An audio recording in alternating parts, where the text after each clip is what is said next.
Late. I do want to tell you about what I'm doing in Eretz Yisrael. Here in Canada, I had the zchus for 2 years of being with Yeshiva University, Kol Mitzion, Zichron Dov. It probably has a few other names, but anyway, and what I did in Canada, what I tried to do, again, to what extent I was successful in it, but what the goal was to bring people in to learn, to intensify one's commitment to learning, and one's level of learning to intensify, to climb. And one of the ways we did this was by reaching out to different groups of people, different ages of people, men, women, different communities, different neighborhoods. I always say I owe a tremendous amount of gratitude to Canada, to the Kollel, because the Torah talks about bribing someone. You can bribe people in different ways. The way to bribe me is by giving me students to teach. That's how I owe you everything. And Baruch Hashem, there were places here in this neighborhood. Actually, I started, you remember, in the Bayit, and then we moved over to the Eish Torah building. Yeah. What's the rabbi's name? I forgot. Rabbi Rothman. Yeah, you were very much welcome me.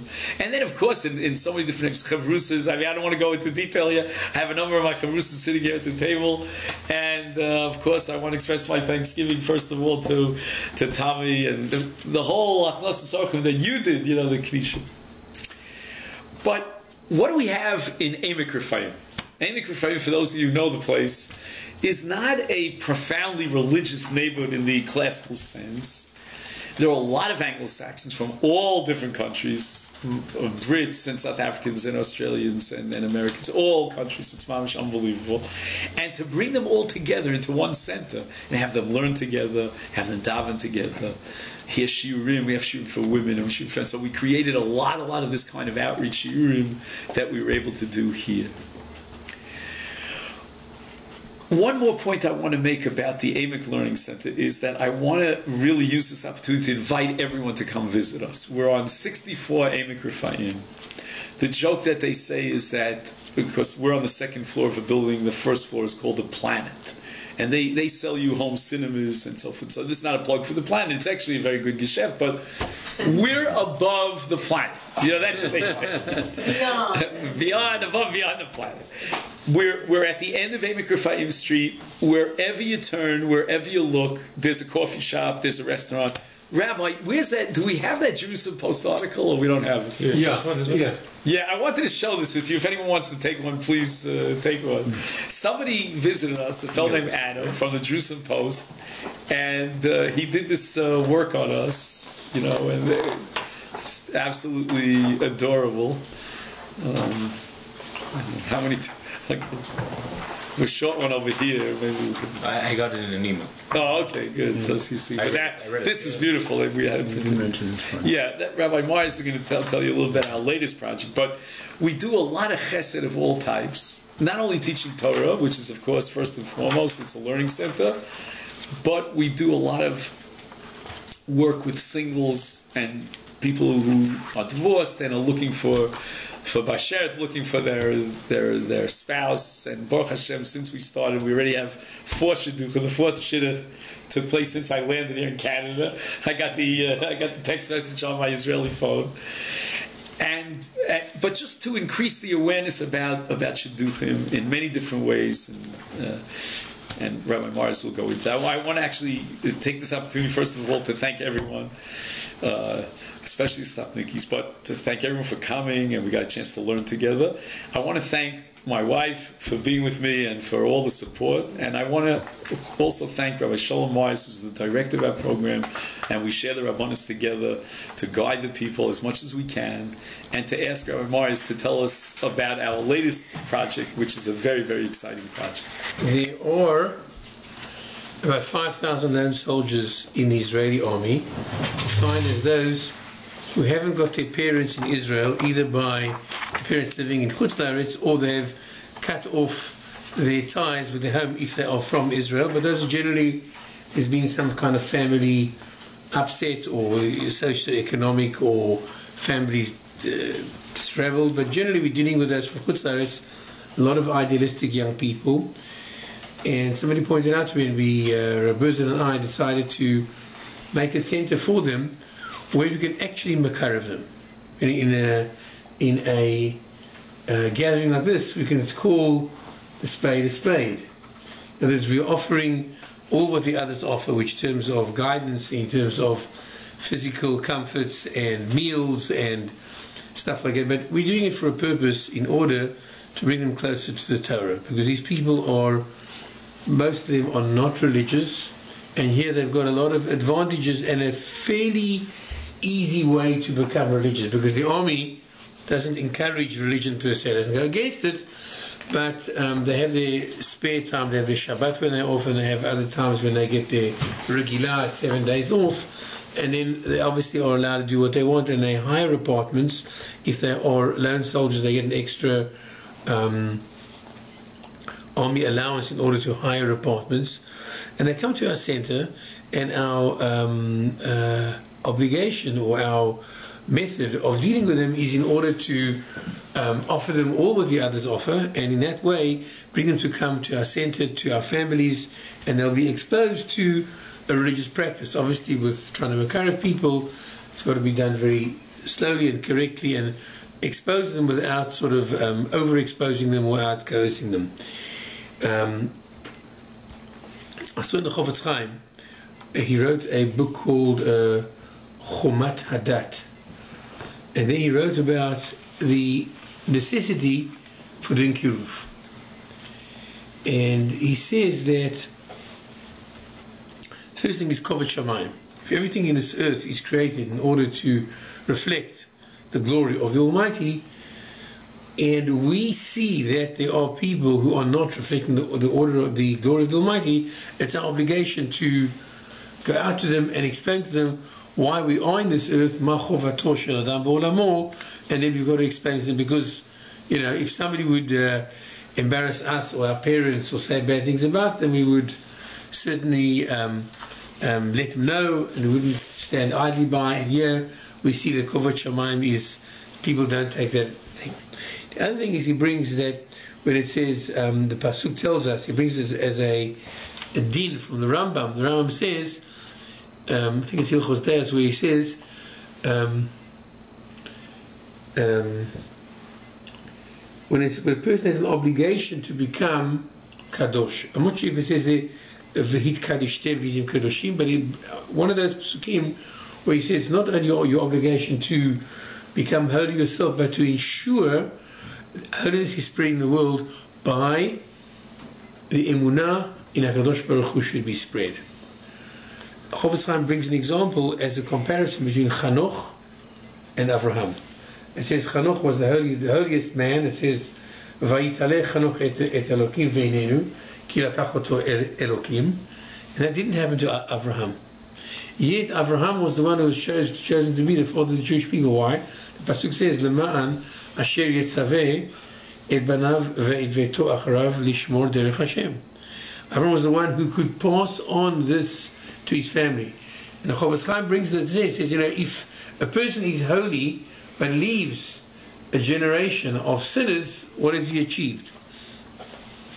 You know, there's a Gemara in Maseches Brochos which always puzzled me, and nobody spoke about it till I saw somebody who did, where it says that Rabbi Yochanan ben Zakkai is on his deathbed, and the students come to visit him, and as he sees them, he begins to cry, which is strange in itself.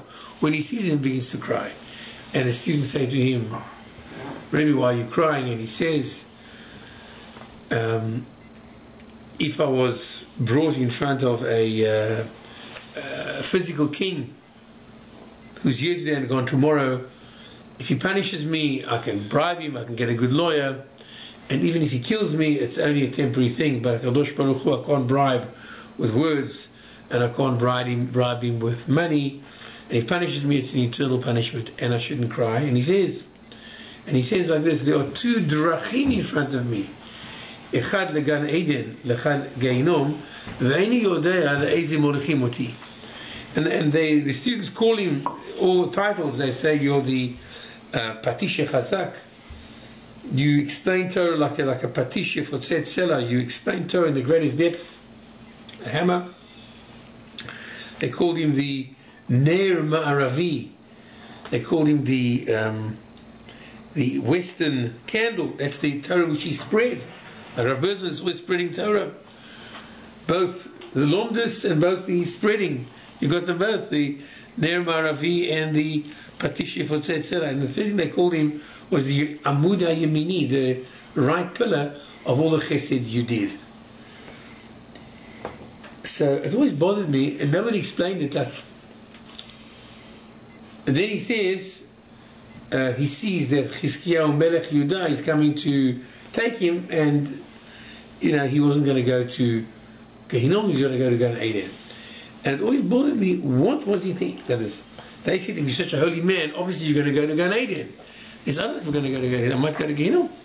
So on what basis would he go to Gehinnom? And nobody explained it. What is his Havamina that he might go to Gehinnom?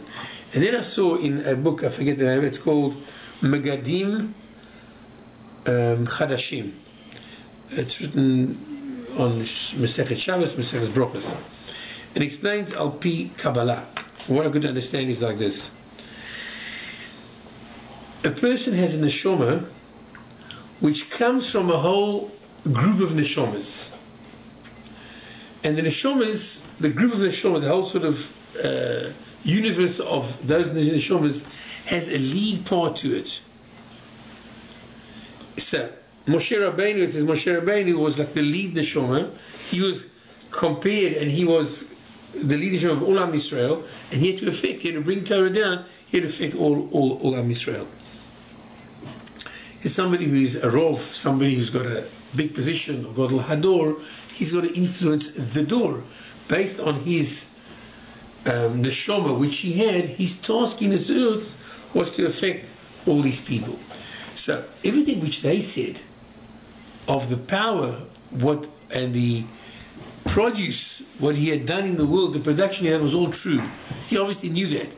But he didn't know if he had affected everybody. If he had affected 1 million souls, and he only affected 999,999, so this Megadim Chadashim says, when you go, you can't go straight to Gan Eden.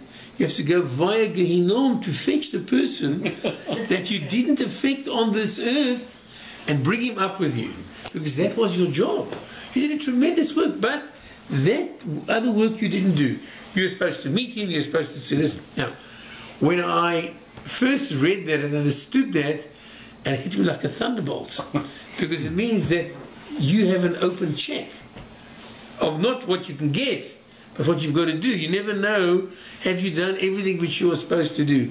I think that's something which we are cognizant of in the Emek Learning Center, because we're learning and we're teaching, and that is really on the highest level. Baruch Hashem, Rabbi Berzon, even the Kollel are learning.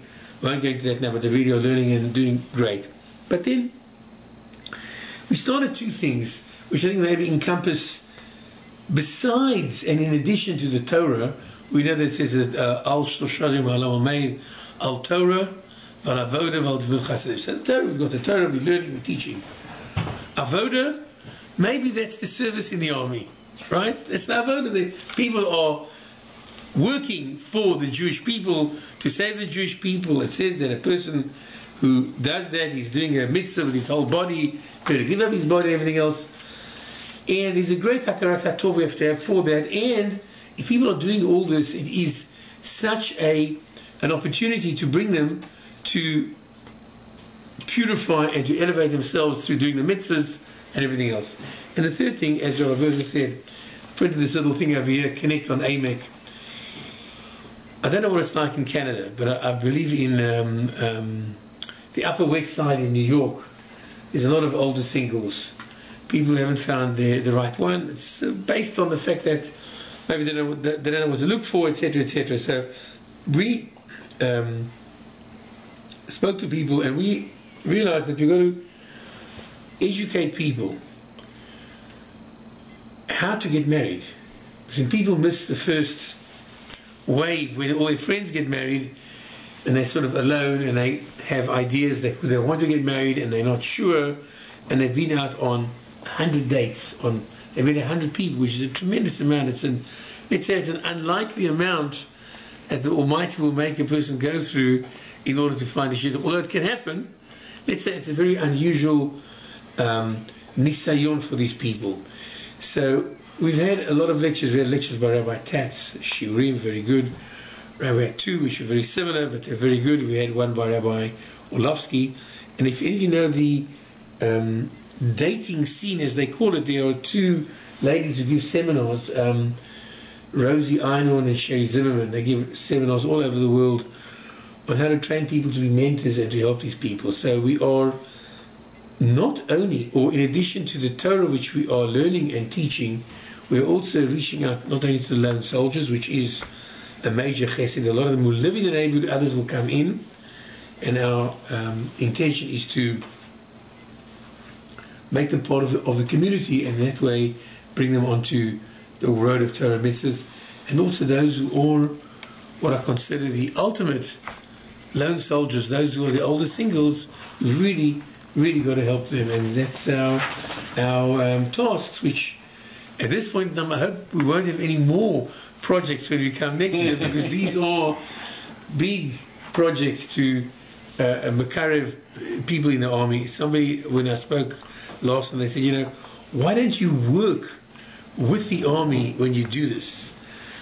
So I said to the person, Chabub, that's exactly what you can't do. The army is not interested in making the people frum. As a rule, they're not interested. That's, they want the people to be serving the country, and they don't want more frum people who are going to, not do exactly what they want. But if you do it in a sensible way, and you do it in a way which is not antagonistic to the army, you're doing it off the army base, it's a free country, you can do it, and there are people who do it. There are very, very few who do it. Most of the lone soldiers organizations are providing either just the physical benefits and maybe some guidance. Others are also providing sort of Jewish heritage, where they'll take them around the country and tell them about the places, but that's not really KIRUV, they're not going for the next step. I taught 14 years at Or Sameach, and I was many years in South Africa involved in Bnei Akiva, so that is part of my DNA, to reach out to people, and that's what we're doing, and with your help we'll have the success which we aim for. Thank you very much.